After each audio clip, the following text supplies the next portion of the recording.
Opinião livre, eu continuo aqui no restaurante indiano Charim, restaurante em gastronomia indiana, e vou conversar agora com Henrique Reisler.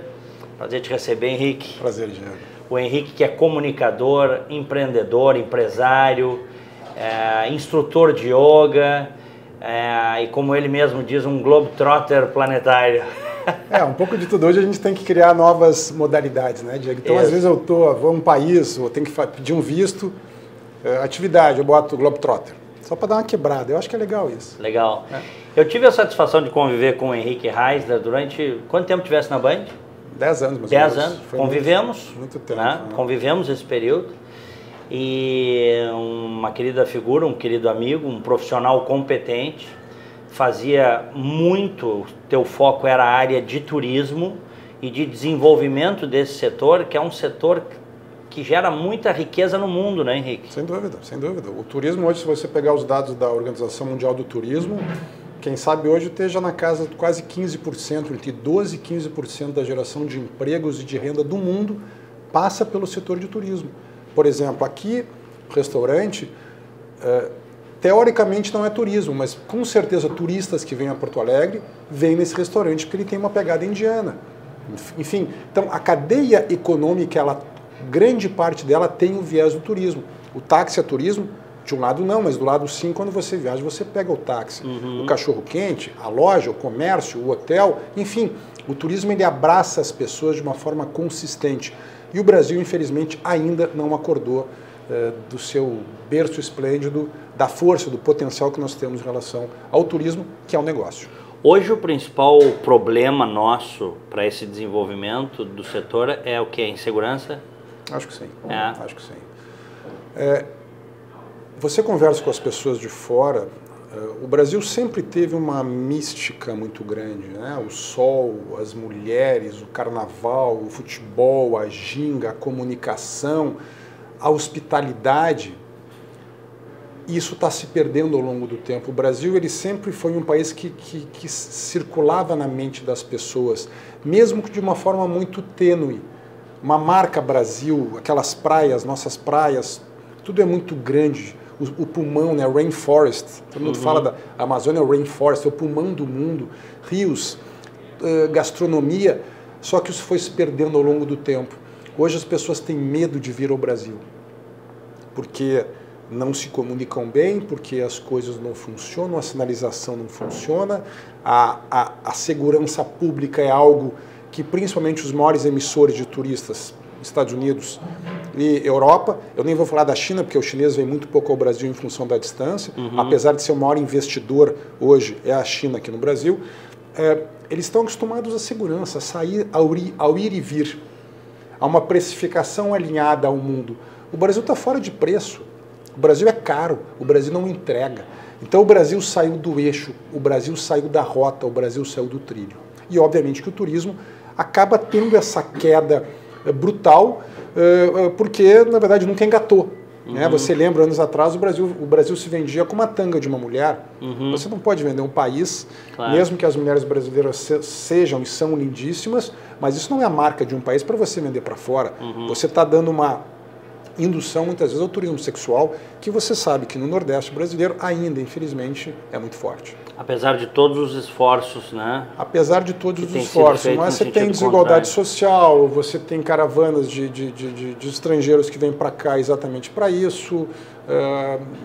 Isso acontece muito na Tailândia, acontece muito no Sudeste Asiático. Eu vi isso na Tailândia de uma forma assintosa. Crianças? Não só crianças, de uma forma geral, ocidentais com asiáticos. Acontece isso no Laos, no Vietnã, no Camboja. Na China não, porque é tudo muito mais fechado.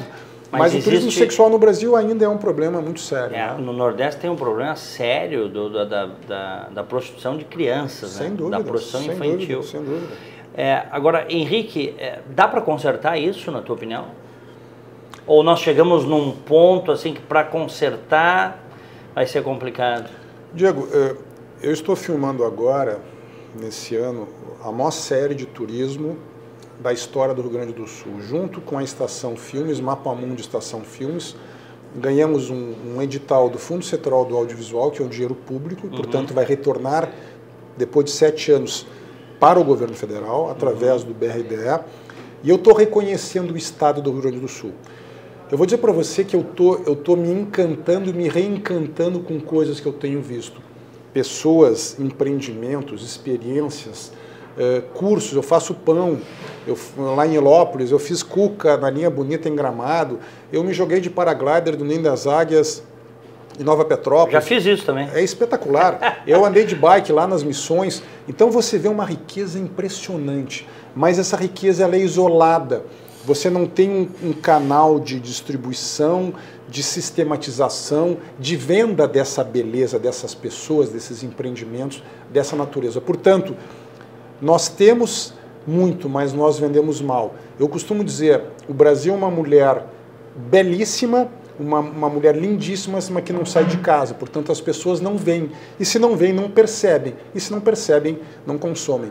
Então, eu acho que o Brasil vive numa crise muito séria. Hoje, para mim, o Brasil, na minha experiência de um grande viajante, de alguém que costuma interagir muito com o mundo, e desde que eu comecei na Bandeirantes a comunicar essas experiências, a analisar essas experiências, a fazer uma análise com o Brasil e com o Rio Grande do Sul, eu vejo que nós temos um momento muito sério e eu não vejo um sinal a médio prazo de conserto do elo social, da marca Brasil, da liberdade de ir e vir, e necessariamente isso vai impactar negativamente na questão do turismo internacional. Uhum. Como é que tu foste para essa área de turismo, Henrique? Deixa eu complementar um negócio. Eu lembro que há muitos anos eu peguei, mas há muitos anos nós até fomos, de certa forma, vizinhos num prédio comercial. Exato. Eu com o meu escritório, tu no teu, né? Mas no sétimo e no sexto. Isso, exatamente. Tu fazias um mapa da cidade de Porto Alegre belíssimo. Não tinha nada igual, hein? Não tinha, e ainda acho que ainda não tem. Ainda não tem. Na verdade, a minha história é uma história muito, muito bacana e ao mesmo tempo muito surpreendente, porque as coisas foram acontecendo. Eu tenho um background do meu pai, que está com 89 anos, que é uma pessoa magnífica. Obviamente que a minha mãe quer música, mas eu brinco com ela que eu não tenho esse talento musical. Gostaria de ter. A minha mãe é professora de piano. Uhum. O meu pai é um dentista aposentado, mas um grande empreendedor, um grande gestor.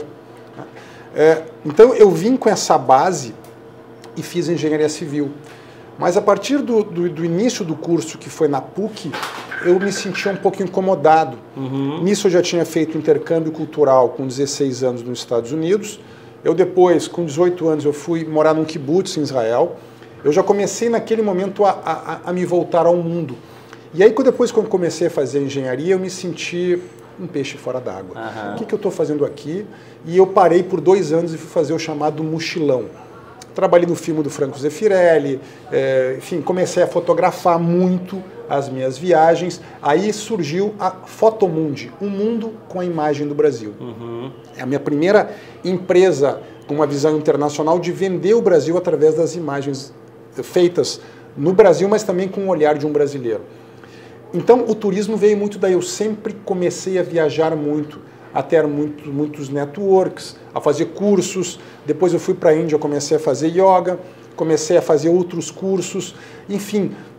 E aí o turismo vinha na veia. Até que o Renato Martins e o Leonardo Meneghetti, que já me conheciam, me convidaram para mim ancorar e coordenar o departamento de turismo, que era e ainda é uma área nova. Nas grandes redes hoje praticamente não existe essa pauta, porque é uma pauta espetacular, e eu acho que é um grande erro dos veículos de comunicação. Hoje o Mapamundi ele virou Turismo e Negócios Globais. Eu tenho um programa na TVU, Canal 11, ou seja, eu saí do rádio porque eu queria ir para a TV. Uhum. Então estou fazendo essa série, que está sendo uma experiência espetacular. Viajando pelo Rio Grande. Viajando pelo Rio Grande, com essa pegada da nova economia, sustentabilidade, cooperativismo, felicidade, experiência, e empreendedorismo, juntar as pessoas, valorizar o que nós temos de coisas maravilhosas, maravilhosas em termos internacionais, muitas vezes eu diria.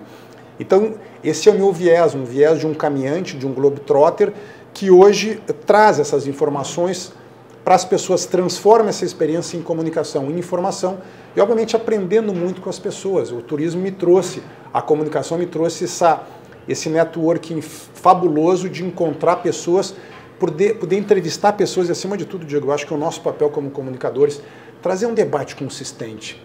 Não só criticar o Brasil, mas trazer gente que faz um debate que tem início, meio e fim, que não é nem de esquerda nem de direita. É um debate de convergência, de transformação. De desenvolvimento. De desenvolvimento econômico e social, e através, acima de tudo, da sua experiência. Eu sempre digo, o que você está fazendo para mudar? Quem sabe o yoga, a espiritualidade me ajudam a também poder fazer isso. O que eu faço para mudar esse processo? Agora, eu estou num momento extremamente cético em relação ao Brasil, extremamente cético em relação a Porto Alegre. Eu acho que nós estamos numa crise monumental e eu não vejo luz no fim do túnel. Infelizmente, isso me dói muito o coração, mas eu não vejo.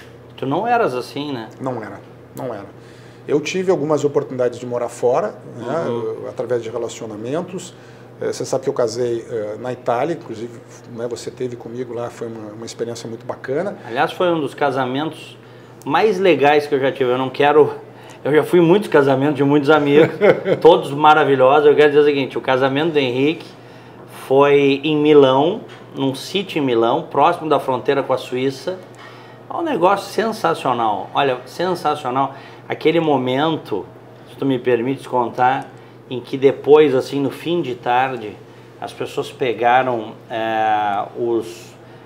como é que chama? As lanternas. Como se fossem uns balões, né? Balões, né? Aquela lanterna com aquele papel encerado, né? Perfeito. A vela, cada um escrevia os seus desejos para o mundo melhor e para o casal. Para si, para o mundo e para o casal. Eu escrevi para vocês. Desejei muitas coisas. E aí você soltava aquilo e aquelas dezenas de balões subindo. Cara, o negócio de arrepiar, me arrepiou. Final de tarde. Final de tarde, na Itália, tomando um vinho. Foi maravilhoso. E respondendo a sua pergunta... Casasse com uma italiana, diga de passagem, o Henrique se casou com uma italiana, uma pessoa belíssima. Exatamente. E aí você importou, você não tinha a sua opinião. E quando eu casei com a Laura, e ela tem uma brasilidade, por mais italiana que ela seja, ela tem uma brasilidade, uma leveza, uma praia, uma beleza, ela tem um quê de brasileira. E ela falou, vamos para o Brasil, eu gosto do Brasil, já tinha vindo no Brasil. Naquele momento eu poderia ter ficado na Itália. Porque eu ainda acreditava de que as coisas poderiam se transformar aqui. O Brasil perdeu, Diego, o direito de ir e vir. E você sabe que eu estou hoje brasileiro, italiano e português.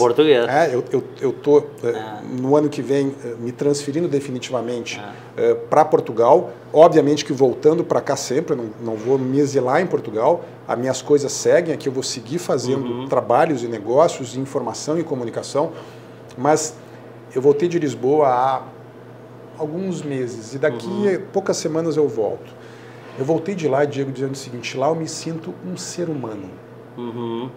Com mais gentileza, com mais paciência, com mais condição de conversar com as pessoas na rua, sem um medo de ser atacado, nem verbal, nem fisicamente, de poder fazer as coisas.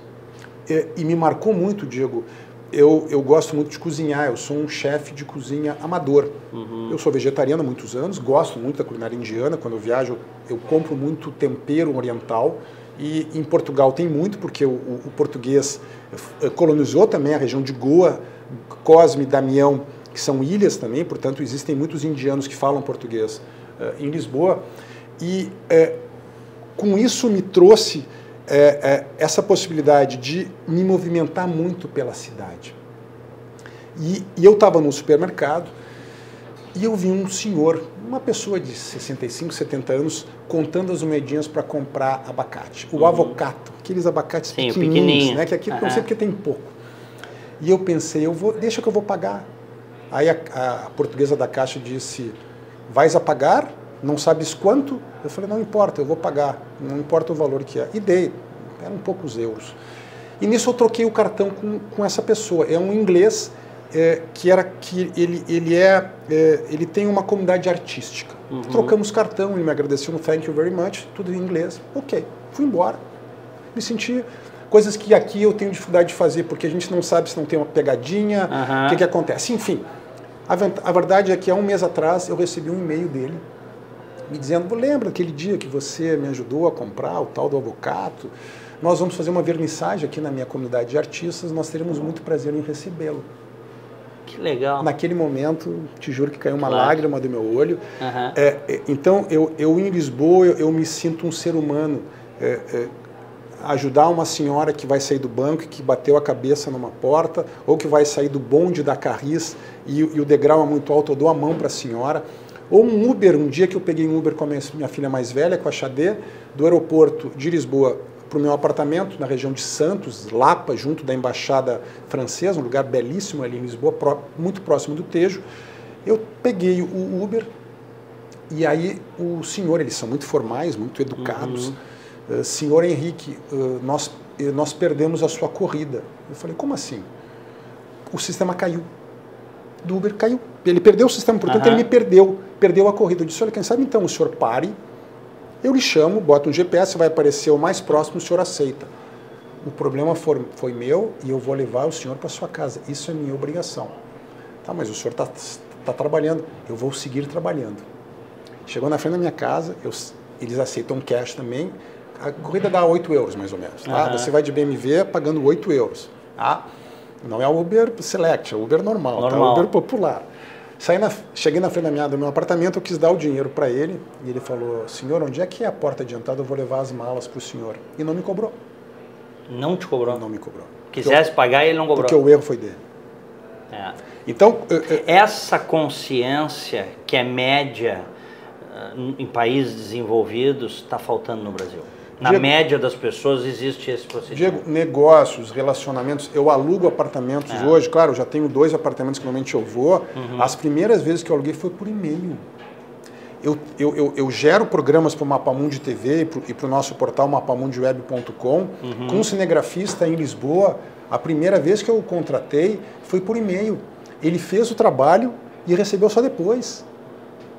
Então, você liga para alguém para entrevistar alguém, a pessoa responde na hora para você. Eu abri a minha empresa lá em 10 minutos. 10 minutos? 10 minutos.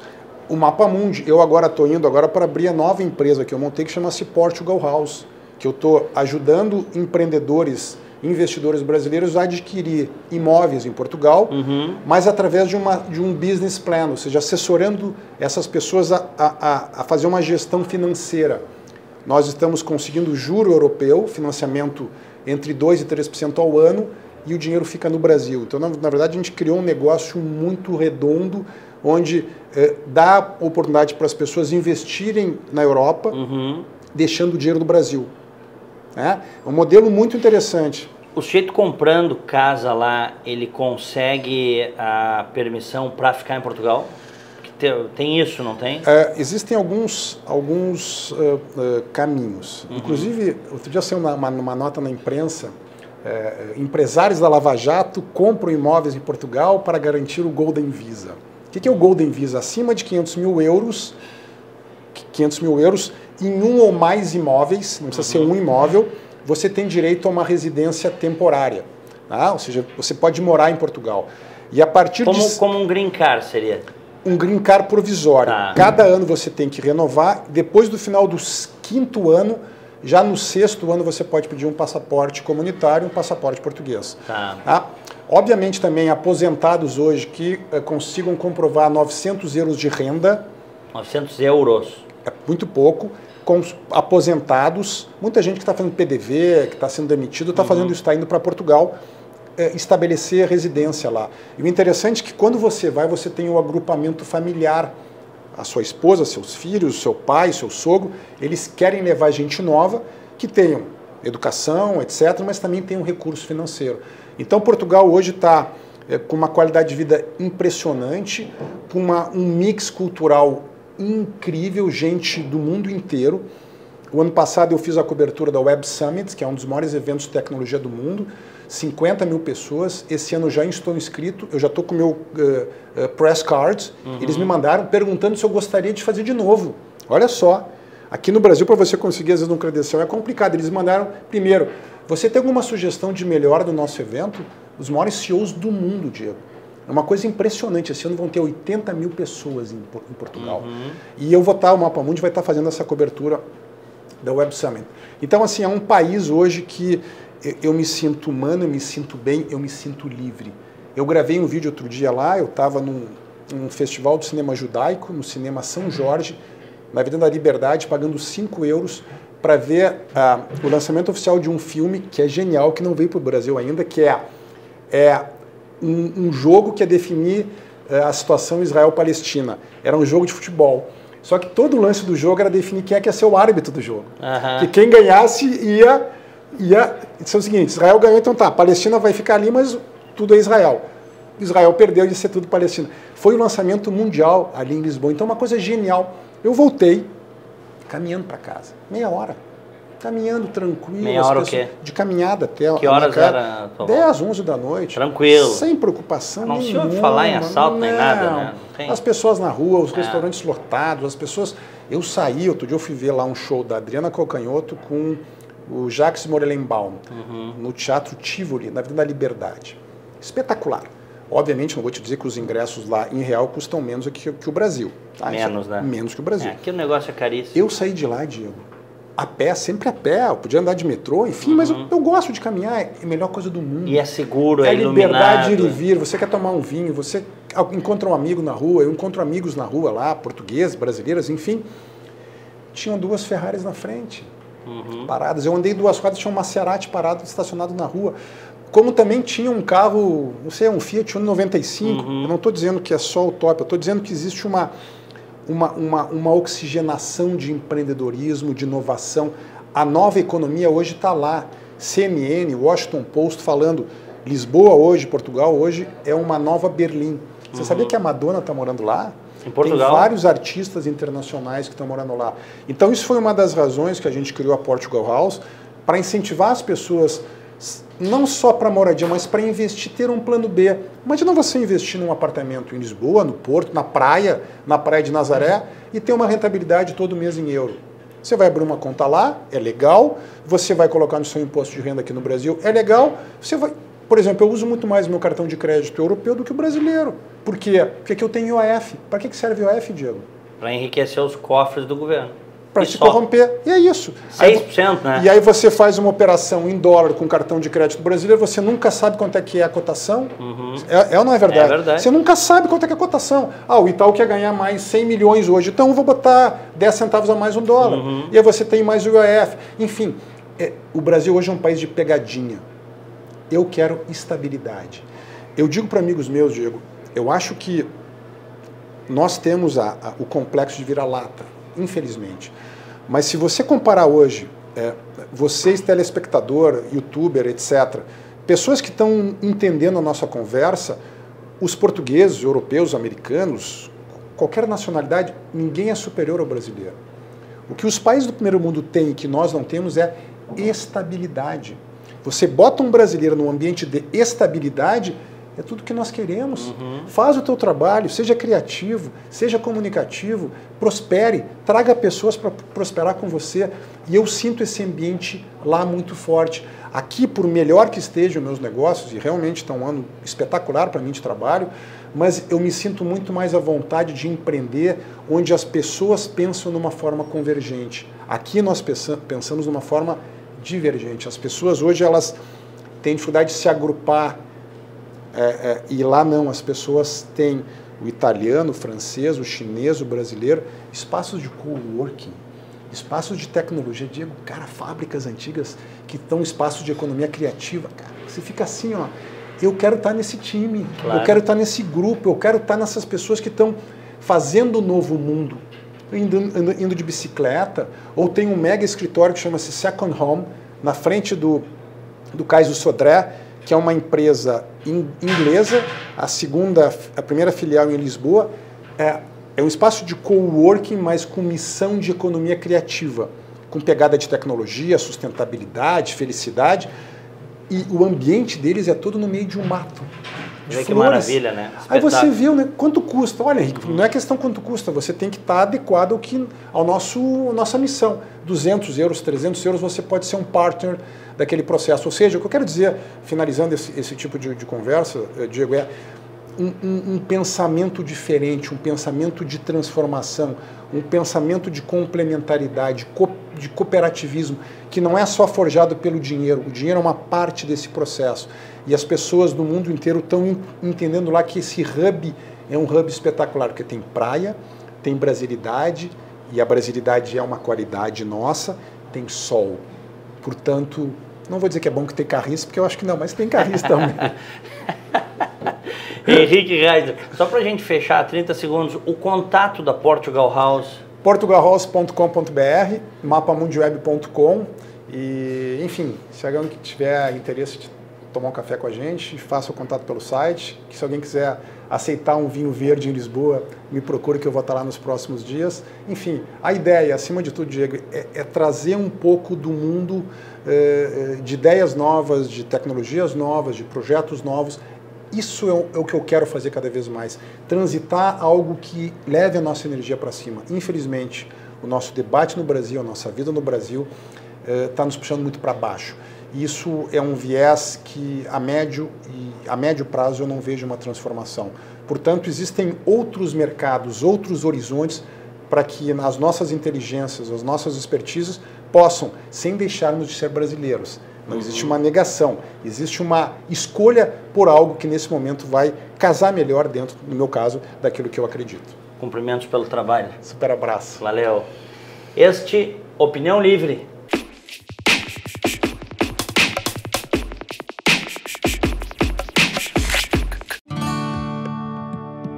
Todo dia é um novo desafio.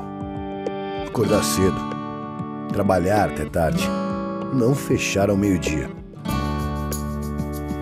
Feriado não é descanso, é oportunidade. Pedido após pedido, venda após venda, a gente sabe como você se sente. Melhor que isso, a gente trabalha para você se sentir mais seguro, mais preparado, mais forte. E para isso estamos sempre prontos para representar o varejo. Precisa de ajuda a qualquer hora? A gente dá uma força. De ajuda para agilizar a papelada? A gente dá uma força. Precisa crescer? Já sabe, a gente dá uma força para você, para sua loja, para o seu futuro. Porque a gente faz o varejo mais forte. Cindy Lojas Porto Alegre, 80 anos.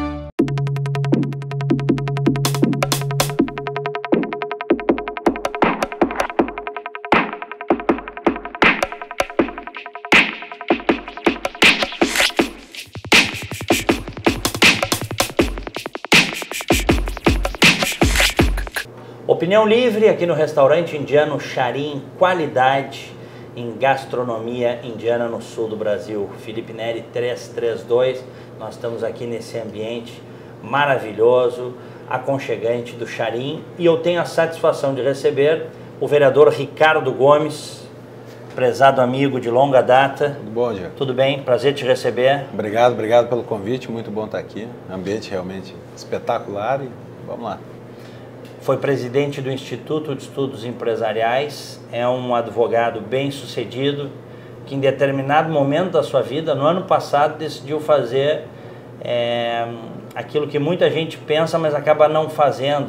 Sei lá, se por falta de coragem, por medo, até por desprezo pela situação política, mas o Ricardo decidiu se tornar vereador, concorreu, venceu, fez uma bela votação para a Câmara de Vereadores, com uma proposta liberal, tá? Liberal, diminuição do Estado, enxugamento da máquina, racionalidade tributária, essas coisas que os liberais, que durante muito tempo foram chamados de chatos, né?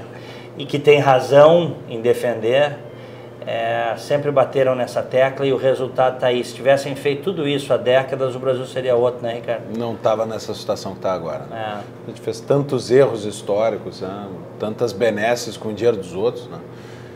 Gastando, tributando, gastando, tributando, gastando, tributando, sempre achando um caminho para tirar mais dinheiro do povo, e chegamos nessa situação, né? O Estado, municípios quebrados, os estados quebrados, a União quebrada, o país não entrega o básico de serviços públicos, né? E nós vemos essa fantasia de que, tinha uma frase do Bastiat, né? O Estado é a fantasia através da qual todos querem viver às custas dos outros. E é isso, eu resolvi, sempre fui um liberal, tive uma experiência fundamental no Instituto de Estudos Empresariais, organizando também o Fórum da Liberdade, E nessa janela de oportunidade que se abriu no país, acho que com toda essa reviravolta que o país viveu de 2013, 14, 15, achei que nas eleições de 2016 tinha espaço para um liberal que quisesse concorrer. E eu sempre gostei de política, e como tu disseste, nunca tive coragem de participar. O sistema político brasileiro é hostil à entrada de novas pessoas, pelo menos aquelas que prezam, como eu prezo, pela sua imagem, né? Claro. Tem um nome a zelar. O sistema político está corroído e quase espanta as pessoas. Mas eu entendi, como outros entenderam, que tinha uma janela de oportunidade, que tinha uma chance da gente fazer uma diferença real e participar a partir dos nossos valores, não abrindo mão deles. E aí resolvi concorrer a vereador, fui secretário municipal de desenvolvimento econômico, por 8 meses acabei deixando a secretaria em razão do projeto de IPTU, que foi votado em Porto Alegre, porque entendi que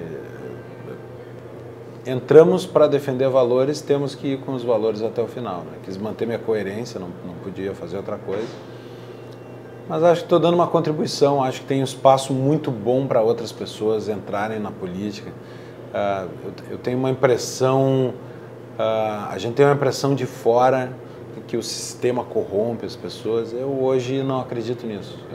Não. É possível estar no sistema sem se corromper. Acho que eu acredito nisso também, isso, embora os não corrompidos sejam minoria hoje. Porque há várias formas de corrupção, né, Ricardo? E tem isso, tem várias formas de corrupção, mas o sistema não corrompe a pessoa, o corrupto entra no sistema. Entra no sistema, perfeito. O corrupto busca a oportunidade. Ou seja, ele já vai para a política pensando no naco que ele vai tirar. Ou ele já tem dentro de si uma semente de corrupção que encontra no sistema político um ambiente favorável para isso. Tem oportunidades e tem para quem quer fazer falcatrua, malandragem, encontra no sistema político uma forma de fazer. Mas o sistema não determina as pessoas que estão nele. Quem entrar, quem vier participar, é quase uma conclamação que eu faço para as pessoas que venham participar, porque a gente precisa mudar isso que está aí. O sistema não te obriga, não te determina e não te exige que compartilhe dessas condutas. Pelo menos minha experiência até aqui é essa. A gente consegue fazer um trabalho honesto, sério, focado, de valores, de princípios. E eu, assim como tu me conclamaste em outros encontros que a gente teve a participar, eu repasso esse chamado. Acho que nós temos uma oportunidade, uma janela de ouro agora na política brasileira. O sistema, as pessoas que estão aí estão desgastadas, tem uma exposição pública do grau de corrupção a que nós chegamos. E, pela mesma forma, tem uma carência de ideias, uma carência de novos projetos, uma carência de reformas do que se tornou a política, né? Então, acho que tem um espaço muito bom para pessoas sérias entrarem e participarem. E acho que é a última esperança do Brasil. A última esperança que nós temos é de fazer uma transformação e tem uma janela aí. Sem transformar, o Brasil vai ser isso que está aqui. Um país violento, um país corrupto, um país de desperdício, sem produtividade, de alta carga tributária, onde as pessoas são empobrecidas pelo Estado. As pessoas que têm sucesso na vida hoje estão olhando para o aeroporto para escolher um país para ir morar. Então, precisam reverter isso. E eu vejo um caminho. Eu não acho que o único caminho de reversão seja a política. Mas sem reverter a política, já não consegue reverter o resto. Tem um monte de coisa para fazer no país e a política é uma das coisas que precisa ser reformada. Ricardo, tu tiveste então 8 meses, né, na Secretaria de Desenvolvimento, foste aclamado, vamos dizer assim, por boa parte dos empresários, dos empreendedores, daqueles que querem uma cidade melhor, como uma oxigenação na área pública e com méritos, né? Eu fui um dos e não me arrependo de ter dito, que a Prefeitura ficou melhor com a tua ida para a Secretaria de Desenvolvimento. O que tu viste lá nesses 8 meses, né, que te decepcionou e que se tu pudesse, tu mudarias, tu farias diferente? Eu entrei com uma expectativa muito grande de fazer uma transformação rápida. E a minha grande desilusão, talvez, tenha sido achar que a gente conseguiria ditar o ritmo das coisas no serviço público. Só que tem coisas que estão muito enraizadas por gerações. A nossa legislação é arcaica, é travadora da iniciativa no meio público. Então, a minha grande decepção foi sentir que, por mais que nós tivéssemos uma visão para a secretaria, que eu acho que é o que provocou esses elogios com relação à mentalidade, que a gente tinha uma filosofia de secretaria, uma visão de secretaria, de diminuir a burocracia, de enfrentar a carga tributária, de simplificar a vida do empreendedor, tornar Porto Alegre uma cidade menos hostil para o empreendedor. Sabendo, reconhecendo que o Estado, e no caso o município, é uma carga que o empresário tem que carregar. O empresário é que dá emprego, o empresário é que gera renda e a distribui, porque através do mercado, e que o poder público é um peso nas costas do desenvolvimento. E que peso, né? E que peso. Nós tínhamos essa visão. E tentamos implementar isso. E em certo grau conseguimos, mas não com a profundidade que eu esperava. Alguns projetos não se consegue arrancar, algumas ideias são boicotadas, literalmente. Boicotadas, né? Existe uma resistência, existe uma resistência muito grande. É natural do ser humano resistir à mudança. Para fazer uma mudança cultural profunda, primeiro formar uma equipe de alto nível leva um ano trocando as peças. Quando não se consegue trocar as peças, eu sou um crítico da estabilidade no setor público, acho que isso é algo que acomodou o funcionalismo. Nós encontramos bons funcionários que precisavam de um estímulo, tentamos dar estímulo, mas encontramos também bons funcionários que não queriam estímulo e deixaram de ser bons. Poderiam ter sido bons, deixaram de ser bons. A estabilidade dá uma acomodação para o serviço público, dá uma ausência de coesão na gestão. O prefeito pensa uma coisa, o secretário pensa a mesma coisa, os diretores pensam a mesma coisa e a máquina pensa o que quiser. E se a máquina quiser, ela trava? Para tudo. Em nenhuma organização grande, a Prefeitura de Porto Alegre tem 26 mil funcionários, o gestor maior consegue estar de olho na execução dos procedimentos diários. Ele consegue fazer um planejamento e conduzir isso, mas não executá-los e fiscalizá-los pessoalmente. Isso quer dizer que tem uma parte fundamental da entrega para o cidadão que é feita no terceiro, quarto escalão da Prefeitura. E que são técnicos estáveis, que nem sempre querem implementar o que a administração quer. Às vezes querem, nós tivemos casos de pessoas que queriam. Mas a estabilidade é uma ferramenta, é um meio que permite essa desconexão. Claro. Isso foi uma coisa que te frustrou? Me frustrou porque quando a gente não consegue implementar as coisas, porque há uma resistência da máquina em mudar, é claro que todas as falas e toda a boa intenção não se consegue realizar. Isso é frustrante, né? Porque nós precisamos de mudança. Nós precisamos de menos burocracia, menos carga tributária. É algo, assim, se vê na realidade a falta que isso faz.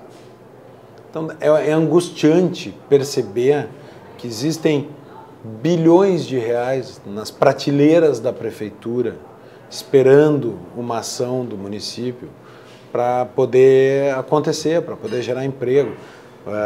Vou dar um exemplo, tem mais de 1.200 processos administrativos de licença de construção na Prefeitura. Parados? Parados. Andando. Alguns andando, outros parados. No ritmo da Prefeitura. Alguns projetos que nós enfrentamos tinham 5, 6, 8, 10, 12 anos tramitando dentro da Prefeitura. Meu Deus.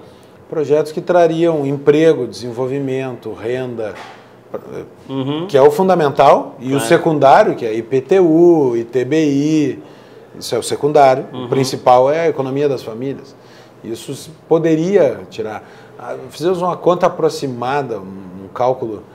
Tem 2 Copas do Mundo nas prateleiras da prefeitura. O investimento em Porto Alegre na Copa foi de 3 bilhões, se não me engano, e tem 6 esperando para acontecer em construções em Porto Alegre. É uma coisa muito frustrante não se conseguir liberar isso num prazo de 2, 3 meses. Tem que trabalhar com previsões de, olha, se a gente fizer um milagre, vai sair em 2 anos. Isso para o empreendedor é um desastre. Claro. O empreendedor compra um imóvel, quer dizer, está com o dinheiro no banco, está rendendo. Comprou um imóvel, parou de render. O que era rendimento vira custo, vai pagar IPTU, vai ter que cercar, vai ter que botar uma empresa de segurança, vai ter que ter vigilância, ronda no terreno, se não o tiver invadido. Ou seja, o que era renda virou despesa. E a prefeitura leva 10 anos para analisar o projeto. Então, são coisas muito frustrantes, muito frustrantes. Não conseguir enxergar uma melhoria profunda num curto prazo. Então, eu saí mais liberal do que eu entrei. Eu entrei liberal, sempre fui, mas eu saí assim...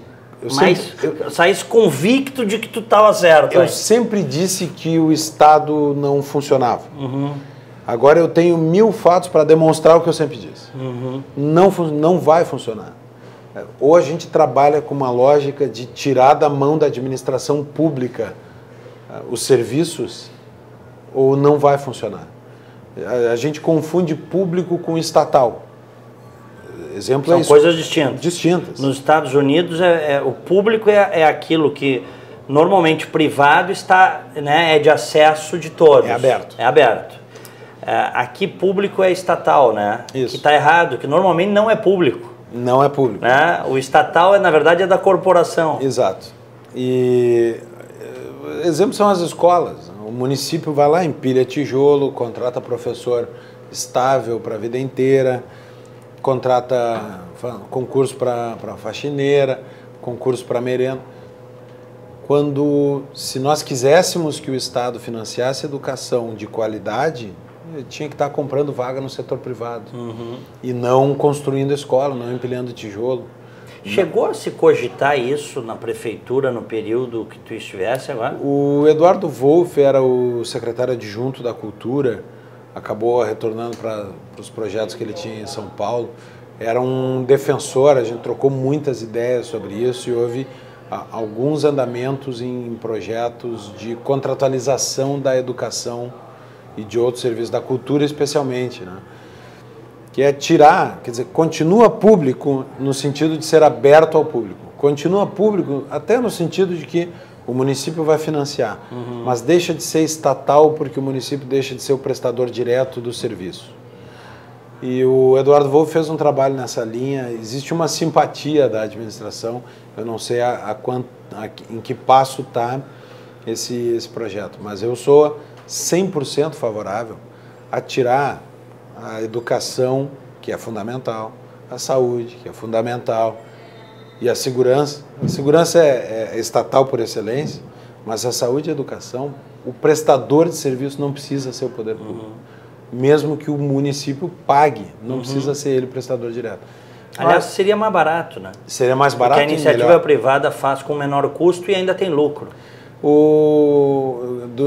Logo que começou a discutir publicamente a questão da Carris, o prefeito Marquesan deu uma entrevista dizendo que para Carris tudo é mais caro. Comprar o ônibus é mais caro do que para a empresa privada de ônibus, porque é por licitação. Comprar pneu é mais caro. Comprar combustível é mais caro, porque é tudo por licitação. Como é por licitação, nem todos os ônibus da Carris são da mesma marca, porque a cada licitação um fornecedor diferente ganha. Então a compra de peça, ela é picadinha, ela não é em volume, não tem ganho de escala que o privado tem. Ou seja, a Carris custa muito mais do que uma empresa privada de ônibus por ser pública, por estar submetida à lei da 8666, a lei das licitações. A mesma coisa acontece com o posto de saúde em relação a uma clínica privada, com a escola pública em relação à escola privada. Tudo que é estatal é mais caro. Eu digo, é ilegal para um órgão e para uma empresa estatal ser eficiente, porque para ser eficiente teria que comprar no mercado e não com licitação, e seria ilegal. Então, é ilegal para um órgão público ser eficiente no Brasil. Nós temos que tirar as coisas do domínio estatal, do domínio do município, do Estado e da União e devolver isso para a sociedade que sabe administrar muito melhor. Ricardo, a tua saída da prefeitura se deu por divergência com o prefeito em relação ao projeto do IPTU, que a administração municipal chamou, né, de um reajuste, né, da planta... Revisão da planta de valores. Revisão da planta de valores. Mas que tinha ali aumento de carga tributária embutido e tu fosse um dos primeiros a denunciar isso, né? Quando é que tu te deste conta que o projeto era ruim para o cidadão, para o pagador de impostos? Eu participei de algumas reuniões na Fazenda, com os técnicos da Fazenda e com o secretário Busato, em que, quando estava se começando a desenhar esse projeto, e eu sempre pontuei a minha divergência. Qual é a minha visão? Aquele era um projeto que ele previa uma revisão da planta a partir de algumas desigualdades que existem em Porto Alegre. Imóveis de valor igual que pagam IPTUs muito diferentes e imóveis de valor muito diferente que pagam o mesmo IPTU. Apartamento de 30 mil reais e um apartamento de 1.600.000 que pagam o mesmo IPTU. É uma injustiça? É. Isso provocou a ideia da revisão da planta. Mas ao longo do tempo eu fui entendendo pelas projeções da Fazenda que o projeto que a Fazenda sugeria, que os técnicos apresentaram e que foi aprovado pelo prefeito, porque isso poderia ter sido ajustado de outra forma, resultava no aumento de 59% da arrecadação do IPTU. Ou seja, era um projeto de duas coisas, de revisão da planta e de aumento de carga. E poderia ter sido só de revisão da planta. Houve uma decisão deliberada de fazer um projeto que também aumentasse a carga tributária. Vamos concordar o seguinte, é o sonho dourado de todo governante, né? Ter mais gordura para poder fazer a sua gestão. E eu respeito a ânsia do administrador de querer mais receita.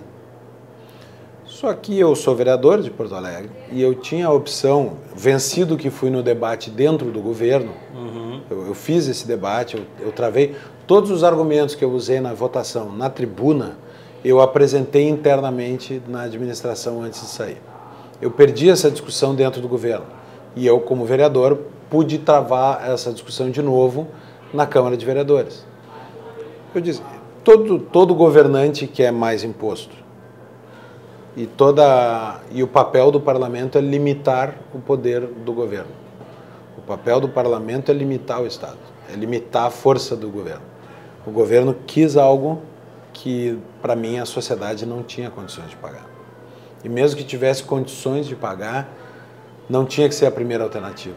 A primeira alternativa tinha que ser um enfrentamento mais profundo ainda das despesas. Na época, o governo já tinha economizado 500 milhões de reais. O que era elogiável, mas faltava muito a fazer. Nós temos a Procempa, tem a Carris, tem a EPTC, tem empresas municipais que poderiam ser vendidas, tem bens do município para vender, tem cortes mais profundos na administração. E tem um outro aspecto. O município de Porto Alegre estava batendo no limite prudencial da Lei de Responsabilidade Fiscal. Quando a lei começa a exigir que o município tome medidas mais drásticas para a contenção das despesas. A mesma coisa aconteceu no governo do Estado. Se a cada vez que se chega no limite prudencial para cortar despesas, a gente aumenta a receita, nós vamos sempre continuar aumentando a despesa, aumenta a receita, aumenta a despesa. Onde é que isso vai parar? Vamos parar no que nós já temos hoje. A carga tributária brasileira... Insuportável. Insuportável, nível europeu. Só que a nossa renda não é de nível europeu. Então, foi toda a discussão que eu travei dentro do governo e travei na Câmara também. Nós temos uma sociedade empobrecida pelo excesso de carga tributária. Eu não vou fazer parte de um aumento dessa carga. O impacto que isso tem nas famílias é gigantesco. O aumento era, do projeto, 288 milhões de reais. Uhum. Eu era secretário do Desenvolvimento Econômico. Isso é, são 288 milhões de reais que sairiam do consumo das famílias. Isso, ao fim e ao cabo, sairia do restaurante, do supermercado, da padaria, da farmácia, porque as famílias iam deixar de gastar para entregar para a prefeitura. Isso tem um impacto no nível de emprego, isso tem um impacto no volume do comércio, isso tem um impacto no número de lojas que fechariam, tem um impacto negativo de o lugar para onde o dinheiro não vai para ir para o governo. Então, achei impossível drenar da sociedade 288 milhões. A esquerda fala muito em concentração de renda, né? O grande concentrador de renda no Brasil é o Estado brasileiro. Eu disse isso para um vereador essa semana, conversando no plenário. O vereador disse, ele disse assim, tu acredita na perfeição do mercado? Eu disse, não, o mercado é cheio de falhas, é cheio de problemas, o capitalismo não é perfeito, como os homens não são perfeitos, mas o governo é pior. Perfeito. O governo é pior. Uhum. Os homens são imperfeitos, vai dar todo o poder para um homem só. E o Estado brasileiro é isso, concentrador de renda, porque o BNDES é o Estado distribuidor de renda. O que fez? Concentrou renda em diversos campeões nacionais, empresas que se tornaram superpoderosas. Criou centrais de distribuição de propina. Toda vez que... Olha, Petrobras, o que foi? O maior escândalo de corrupção da história. Tem gente bilionária morando no exterior com o que roubou da Petrobras. Então, concentrador de renda. O efeito econômico da intervenção do Estado é concentrador de renda. O Estado não é a panaceia para nos livrar de um capitalismo malvado. O Estado é o que piora o capitalismo. É o que a esquerda reclama da concentração de renda gerada pelo capitalismo. Essa concentração é gerada pelos favores do Estado para alguns capitalistas, amigos do rei. Então, tem uma distorção ideológica, uma acusação falsa do liberalismo, uma acusação falsa do capitalismo, que querem culpar o capitalismo. O capitalismo tirou a sociedade de um nível de civilização baixíssimo e trouxe até aqui. E eles dizem, falta isso aqui. A culpa é do capitalismo pelo que falta. Não, a culpa é da liberdade do mercado por ter produzido essa diferença. Tem uma pessoa, não vou citar o nome, mas no auge da sua genialidade fez um post no Twitter dia desses dizendo o seguinte, mais ou menos assim, o capitalismo deu errado porque em torno de 10%, 9%, 10% ou 11% da população passam fome. E os outros 89%, 90%? Mas a lógica desse pessoal é essa, né? É isso. E a fome está justamente naquelas sociedades que não têm direitos de propriedade garantidos, que não têm respeito à lei e aos contratos, que não têm uma institucionalidade onde possa funcionar uma economia de mercado. Onde a fome deste nível é onde falta capitalismo, é onde não há institucionalidade para que a economia de mercado opere. Então, é importante enxergar tudo isso para saber o que é que nós temos que fazer semana que vem. Se nós temos o conjunto de ideias errado, nós decidimos errado no micro. E é isso que eu tenho tentado fazer um pouco na Câmara de Vereadores. É aportar um conjunto de valores liberais na decisão dos pequenos projetos da cidade. Liberalismo, eu digo, os valores e princípios são gerais e abstratos, mas a gente precisa torná-los concretos e específicos. Perfeito. No dia a dia. Isso não é um conto de fadas. Liberalismo não é um conto de fadas. Liberalismo é uma filosofia política para ser aplicada nas decisões do dia a dia. E quando isso acontece, o resultado é que as sociedades em que isso acontece evoluem, se desenvolvem. E as sociedades em que falta isso ficam travadas na pobreza. E é o que há, na verdade, para quem conhece, né? Não adianta pegar chavão de Facebook, né? Para quem conhece o liberalismo, sabe que é o modelo mais generoso que já surgiu na história da humanidade. É onde os países... Que acredita na liberdade do indivíduo e no respeito do indivíduo. Se cruzarmos, existe um índice de liberdade econômica, tu conheces, da Heritage Foundation, e o IDH da ONU, Índice de Desenvolvimento Humano. E quando a gente cruza, a gente vê que aqueles países onde há liberdade econômica são os melhores de desenvolvimento humano.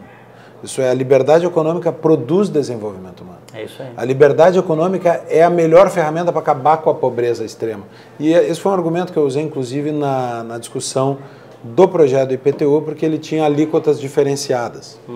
E o PSOL e o PT defendiam mais alíquotas diferenciadas. Quer dizer, quanto maior o valor do imóvel, proporcionalmente muito mais deveria pagar o proprietário. A sociedade que eles querem é uma sociedade onde ninguém tem posses. Ninguém é classe média alta, ninguém é rico. Todo mundo é pobre e igual. Eles preferem, a Thatcher fazia, né?